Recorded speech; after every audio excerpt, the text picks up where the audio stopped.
Good evening. मेरा नाम है लोकेश और mutual fund by Lokesh channel में आपका स्वागत है। आज तारीख है 14 अप्रैल 2024 और मेरे जो म्यूचुअल फंड हैं उनके जो लेटेस्ट रिटर्न है वो कुछ इस प्रकार हैं।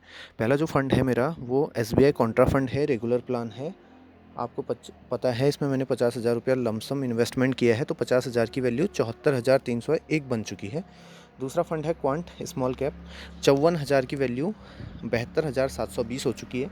SBI टेक्नोलॉजी अपॉर्चुनिटीज़ फंड 53,000 की value 62,260। SBI Contra fund direct plan 40,000 की वैल्यू 51,146। तो पहले जो मेरा फंड था SBI कॉन्ट्रा फंड जो रेगुलर प्लान था, तो मुझे ज़्यादा पता नहीं था रेगुलर और डायरेक्ट प्लान में अंतर।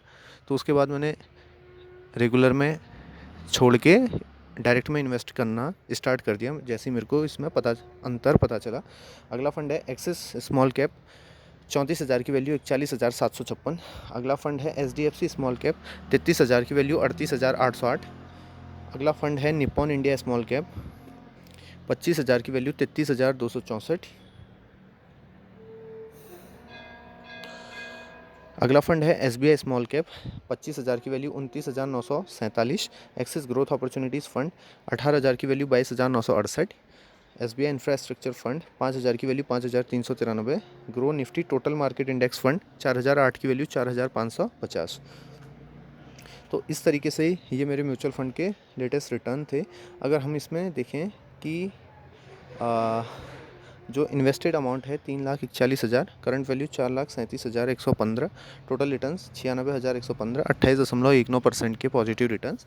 और जो लास्ट ट्रेडिंग डे का रिटर्न है वो है 1,982 रुपया नेगेटिव में। और एक SIP गई है एक्सिस ग्रोथ अपॉर्चुनिटीज़ फंड में 1,000 रुपये। इसमें अभी NAV में जो यूनिट्स हैं वो अलॉट नहीं हुई हैं अभी।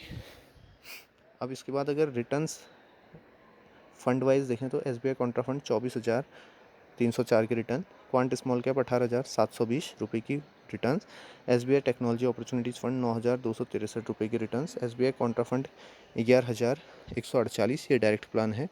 Axis small cap 7,758, SDFC small cap 5,804, Nippon India small cap 8,265, SBI small cap 4,948, axis growth opportunities fund 4,968, SBI infrastructure fund 393, grow Nifty total market index fund 542।